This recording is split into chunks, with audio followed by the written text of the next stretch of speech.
Oh!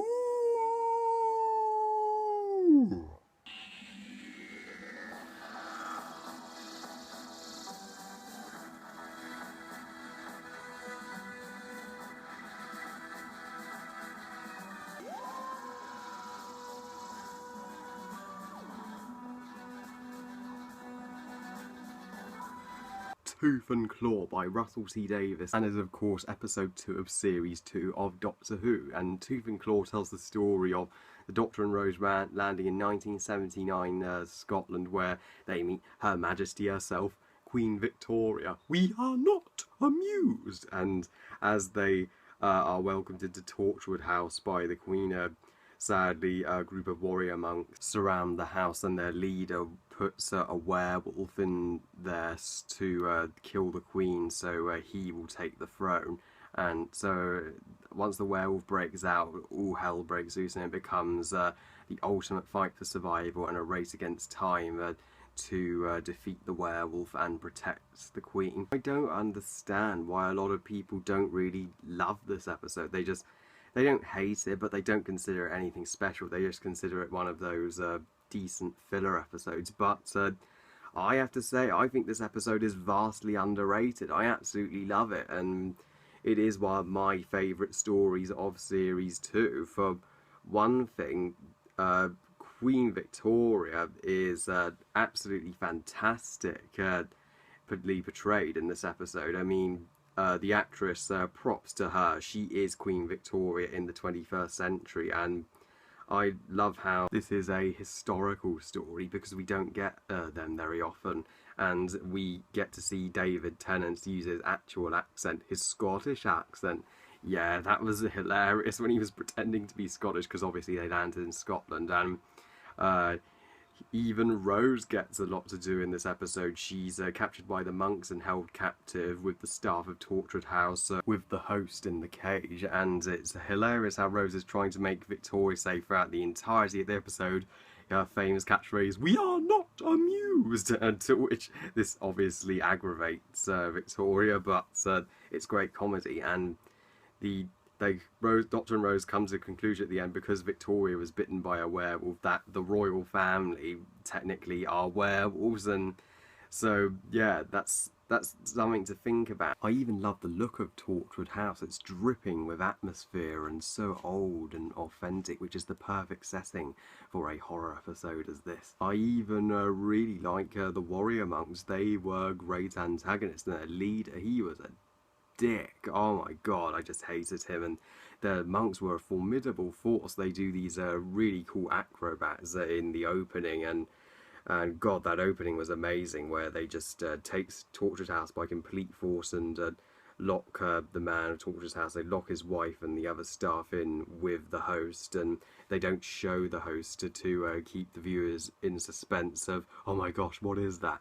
And immediately, as the Doctor and Rose get to Torchwood House, thankfully it doesn't take too long to actually get to the werewolf transformation, because when the host is transforming into the werewolf, it's one of the scariest fucking scenes in Doctor Who history. I was only 10 when I saw this, and God help any kids who saw this. I mean, it's the scariest werewolf scene since Lupin's transformation in Prisoner of Azkaban. Now let's talk about the werewolf himself, the episode's antagonist. Oh, the werewolf is looks great. It is one of the best designed monsters in the history of Doctor Who. I mean, the CGI has aged brilliantly, considering the CGI was over a decade ago, and considering the BBC's budget. But that's a great moment when the werewolf just howls at the moon. Oh, beautiful shot. And from here on, the episode just becomes an intense series of chase scenes, fight for survival.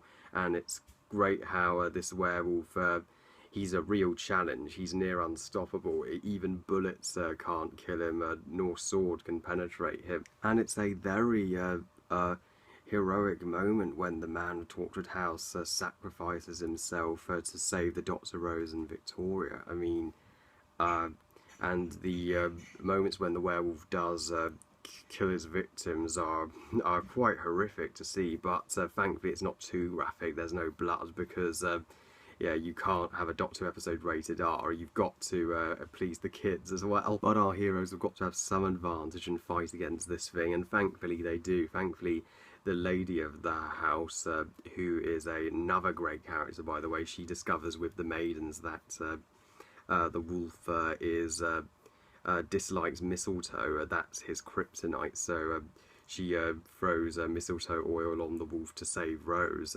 which is great because it shows she's not just the damsel in distress, she's a real badass. And also this episode is just filled with tension and throughout. I mean, not just if you're in the house you have to escape a werewolf, but if you go outside you get shot by monks, because there are monks literally surrounding every perimeter. So you're constantly in suspense of how they're going to escape. And while the ending and how they defeat the wolf does feel a bit convenient, how do they have a machine that can just transport the wolf back to its home planet, literally in Torchwood? But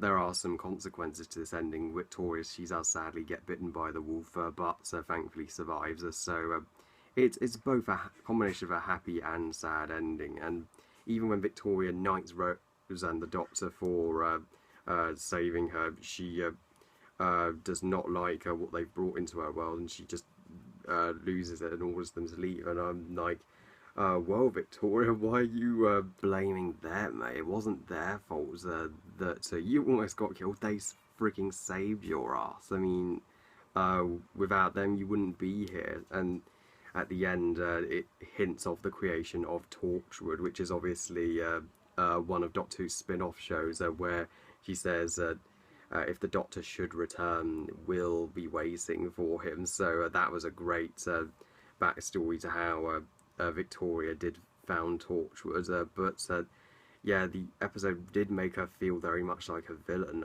Throughout the entire episode, she's very mean-spirited as a character. I wish she would be a bit more grateful. So overall, guys, I think this episode is truly an underrated Who masterpiece. I mean, it's actually frightening. I mean, they'd never make an episode like this today. This was back when Doctor Who was actually scary, and while I may be nitpicking about Victoria being mean-spirited, that's just a little nitpick. It did not spoil my enjoyment of the episode whatsoever. I give Tooth and Claw 5 stars out of 5. And if you want to see an episode for Halloween, let it be this one. Well, I love you guys. Thank you all for watching. What do you think of Tooth and Claw? Please comment, let me know. If you like this video and subscribe. If you're following on Twitter and on Google+, and I'll see you all next time. Bye, guys.